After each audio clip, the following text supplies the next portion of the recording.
So Simple tutorial. Good morning students, welcome to SST So Simple tutorial.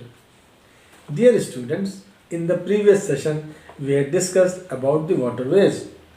Apart from these inland waterways, India's trade with foreign countries is carried from the ports located along the coast. Today we are going to discuss the next topic, that is major seaports. I hope all of you understand what is a port. A port is a landing place for ships on a coast or river. Ships dock at ports to load and unload their cargo and passengers.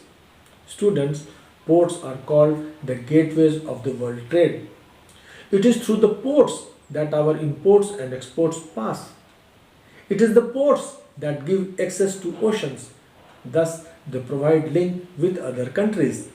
They also facilitate us to catch fish and supplement our food needs. Okay. India has a very long coastline of 7,516.6 kilometers. There are about 12 major and 200 non-major ports that handle a huge volume of traffic. Major ports are owned and managed by the central government.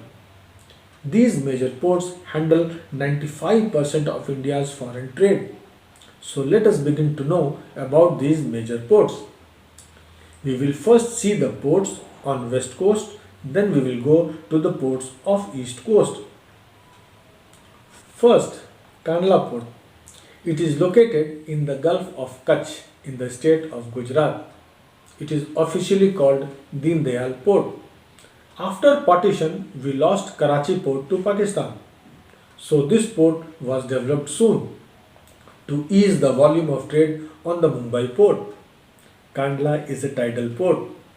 This port handles exports and imports of granary and industrial belts stretching across the states of Jammu and Kashmir, Himachal Pradesh, Punjab, Haryana, Rajasthan and Gujarat. Next, Mumbai Port. It is the biggest port with a spacious, natural and well-sheltered harbour. The Jawaharlal Nehru Port was planned with a view to congest the Mumbai Port and serve as a hub port for this region. In the slide, you can see trucks being driven into the vessel at Mumbai Port. Next, we have Marmagaon Port in Goa. It is the premier iron ore exporting port in the country. This port accounts for about 50% of India's iron ore export. Then we have New Mangalore Port. It is located in Karnataka. It caters to the export of iron ore concentrates from Kudremukh mines. Next, Kochi Seaport. Kochi is the extreme southwest port located at the entrance of a lagoon with a natural harbour. Let us now move towards the east coast. You will find two ports in Tamil Nadu. First, the port of Tuticorin. This port has a natural harbour and rich hinterland. Thus, it has flourishing trade handling of a large varieties of cargo to even our neighbouring countries like Sri Lanka, Maldives, etc. and the coastal regions of India. Then comes our Chennai Port. This is one of the oldest artificial ports of the country, ranked next to Mumbai in terms of volume of trade and cargo. In Andhra Pradesh, we have Visakhapatnam Port.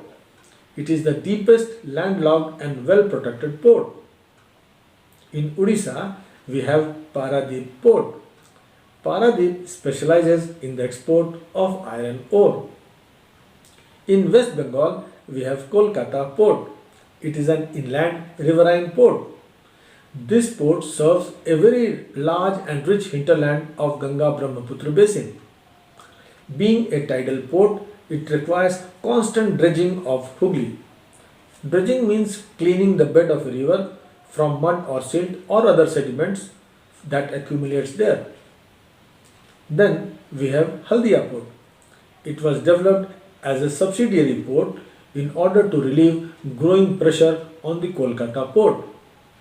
Students, please note you have map work for locating and labeling Kandla, Mumbai, Marmagaon, New Mangalore, Kochi. So ensure that you can locate them if needed. Since we have seen all the major seaports, let me stop here. Time to see important questions from this topic now. 1. Write short notes on any 5 major seaports of India. 2. Give one example each of tidal port, natural harbour, artificial harbour. 3. Explain 2 efforts to maintain navigability in Hooghly River. Students, now it is the time for you to read your textbook and prepare good answers to these questions. In the next session, we will continue with the next topic, airways. Till then, keep reading and have a nice time. Thank you.